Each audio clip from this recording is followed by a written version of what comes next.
Hello, and welcome to another day of English 2. I'm your online instructor, Miss Abear.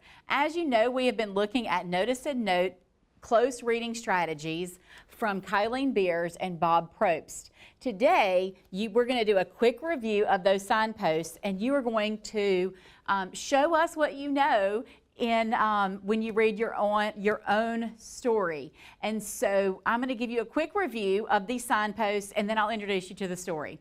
All right, we are going to start with contrast and contradictions. When you're reading and a character says or does something that is opposite or contradicts what he has been saying or doing all along, you should stop and ask yourself, why is the character doing that? The answer could help you make a prediction or make an inference about the plot and the conflict. The next signpost that we looked at was the aha moment. When you're reading and a character suddenly realizes, understands, or figures something out, you should stop and ask yourself, how might this change things? If the character figured out a problem, you probably just learned something about the conflict. If the character understood a life lesson, you probably just learned about the theme. The next signpost that we looked at were the tough questions. When you're reading and the character suddenly asks himself a really difficult question, you should stop and ask yourself, what does this question make me wonder about? The answers will give you more about the conflict and might give you ideas about what will happen later in the story. The next signpost was the words from the wiser.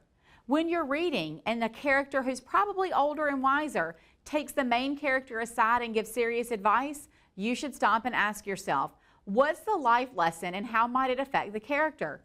Whatever the lesson is, you've probably found a theme for the story.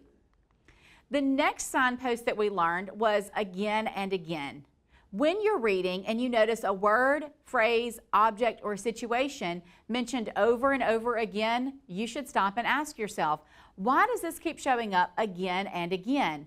The answers will tell you about the theme and conflict, or they might foreshadow what will happen later.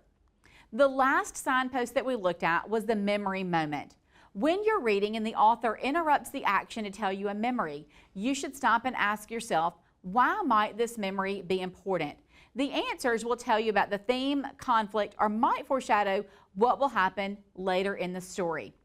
So you should have been taking notes during these videos, and you should have your own bookmarks or things that have these signposts available to you. And so at this point, you're going to show us what you know. So on a piece of notebook paper, or maybe your teacher has printed out this reading log, I want you to, if you've got one, great. If you don't, I want you to recreate this reading log on a piece of notebook paper. So you want to have your name and, of course, your class, but then you're going to put your Notice and Note log 4, and that's where you will put the title of the story. And then you want 3 different columns. You want to know where in the passage you found one of these signposts, and then you're going to write the signpost that you noticed, and then your notes about it. In those notes, you're not going to write the question that you're going to ask. You're going to answer that question, because you know each of those signposts have their own anchor question, and you're going to answer that question in that last margin. So show us what you know and how you are able to notice these signposts. As I stated in an earlier lesson, all of these signposts are going to be, or most of them, are going to be in every single story that you read. Today, you're going to read a story from the November 2023 edition of Scholastic Scope called Follow the Water. What's the Worst That Could Happen by Jennifer Holm. You should have a copy of this available to you from your teacher. As you read, as you did in your book, I want you to write in your margins your thoughts that you have. You want to, just as you can barely see I've done, you're going to mark up those margins and with your different identification for each of those signposts. And then you're going to go back to your reading log and you're going to record that those signposts that you noticed. I suggest that you look at the page numbers and then possibly, and that's up to you, you can also write the paragraph numbers. It's a longer story, but you should be able to get through it today. And your teacher is going to use that, this assessment to decide how they will go forward with the rest of the signposts. So I'm going to leave you for today to find all of our Notice and Note signposts in Follow the Water from the November 2023 Scholastic Scope. So good luck on your assessment today, and I will see you again tomorrow.